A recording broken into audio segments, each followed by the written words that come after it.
I wanted to make a short video on the parts of a 1941 Buick Straight 8 248 engine pressure plate and clutch removal. I noticed different websites call them different things. Here's a website from eBay. I think this is from maybe Bob's Automobile. Yeah, it is. And you notice they call it a Buick clutch release and support tube kit. Here's the support tube. There's what they call the Buick clutch release, and then there's a clip that I'll show you where that goes. Then I went to cars, and they call it a bearing clutch clip, which you can see there. They call it a clutch release support. I think Bob just said it was called a clutch support tube or something. So anyway, these are the parts. There's a little pilot bearing. I'll show you what that is in a minute. And and then there's of course the throwout bearing, which we'll get to. But anyway, different places use different terminology, but it's all the same parts, and we'll come back to this in a minute. And there's the clutch pressure plate and the clutch disc. This is a tool that comes with the kit that you align everything with. There's the pilot bearing, and there's another throwout bearing there.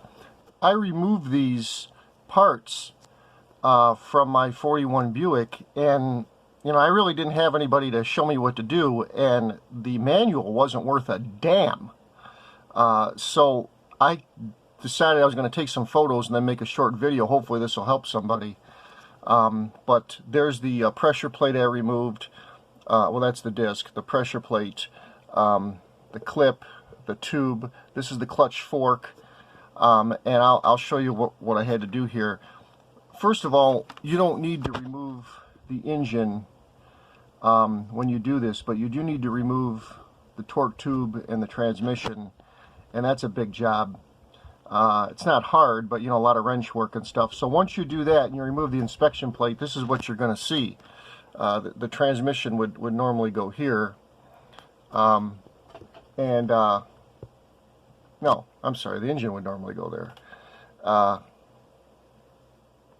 No, the transmission would go here. I'm all screwed up.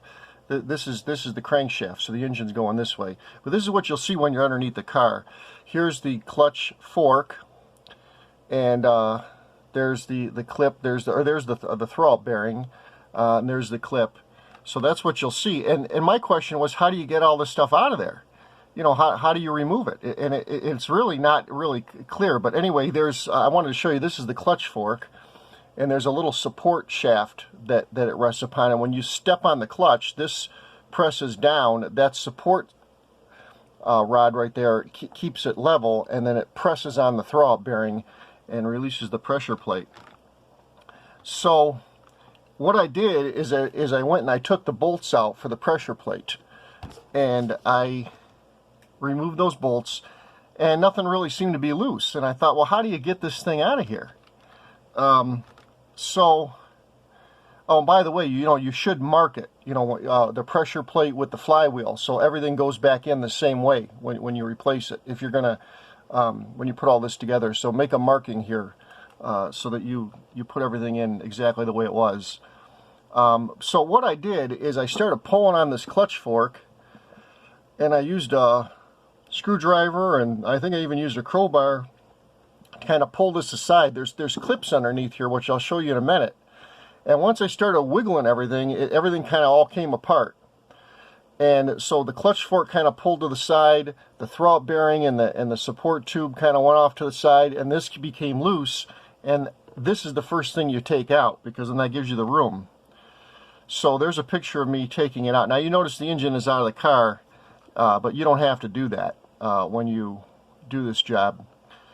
There's the support tube, and that's all connected. What comes off is the throwout bearing, which kind of presses on, and I'll show that to you in a minute. But here's the pressure plate and the pressure or the disc being removed, and there's a photo of me taking out the clutch fork. So it comes out that way. It doesn't go out the side where the little door is here. It comes out this way. And here's the throwout bearing, and we have to kind of pull that off a little bit to get that tube to come out. And don't forget that retainer clip that goes around right here. That often falls out. And there's another picture of the throwout bearing. So, you know, I tapped it with a hammer lightly, and I wasn't going to be reusing any of these parts anyway, so I didn't care. And then it all came apart. So there you see the support tube and the support clip. There's the clutch fork. Now, you notice with the clutch fork, there's little tongs, or whatever you call them, little clips there. And you got to remember that those things are in there because it's not easy to pull out when you pull this clutch fork, because there's things that are in the way. So be mindful that there are those clips there when you pull all this out. There's a picture of the pressure plate. And you know, so there's the throwout bearing. It's on the clip. And that does come off. There's the pressure plate from the other side. That's what the disc connects to. And there's the disc itself. Mine looks pretty worn. Another photo of it. And this is what they call the pilot bearing. This is what goes into the actual crankshaft. It's a little thing. I had to pop it out with a screwdriver and kind of pop it out. It wasn't hard to get out, and that's what they call the pilot bearing. There's the other side of the pilot bearing. But this here is the other side of the crankshaft. That particular item comes with the kit. So anyway, that's, for example, the pilot bearing I was just showing you. This is the throwout bearing. And this is a website where you can buy. I don't know about these prices, and I don't know whether they're good or not, but the important point is there's no part I just showed you really that you can't replace. There's the tube. That was the thing you saw me hammering on to get the throwout bearing, which is kind of pressed on here to get that off. So if you mess this up or you mangle it up, I mean, I know it's 127 bucks and 50 cents, but at least you know you can buy all these parts. And then there's the clip. You can also buy clutch forks or clutch fork repair kits. And this is, I think that was Bob's website I just showed you off eBay. This is oldbuickparts.com. You know, they're both equally good in my opinion, but you know, you can buy the clutch parts here and everything you need, the throwout bearing and the support. So anyway, my biggest concern was how to get all that stuff, you know, out of there once this all started. And I got these bolts off, and nothing was really loose. And I still don't really have a good answer for you. You just have to just start pulling stuff and get that clutch fork out of the way. Kind of take a screwdriver or a crowbar and push it off to the side. So that this becomes loose, and then you can pull. Your ultimate goal is to get this thing out, because once you get this out, then all the clutch fork comes out the top, and you know, you can see how I tap that out. So anyway, it's not exactly an easy job. The manual doesn't help, but that's how you do it.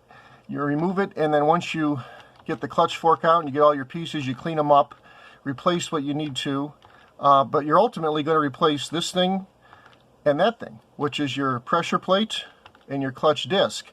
And that's what you need to order. Whether you order the other parts or not is up to you and how worn they are, but this definitely is what you're going to be replacing when you replace the clutch. I know there's different kinds. There's the original and the modern or whatever, but anyway, that's it. And I just wanted to show you guys these parts, because I certainly didn't know the names or what I was doing until I did the job, and I wanted to put a video together to show somebody what I did to hopefully help them to get this thing apart. And again, you don't need to take the engine out of the car. This is out of the car here for a different reason, but you could do it, you know, looking up. Careful when you take this pressure plate out and the clutch, because it's heavy, the disc and the pressure plate. So when it drops down, you got gravity working against you. So just be aware of that. But anyway, those are the parts you replace, and you put it all back in, and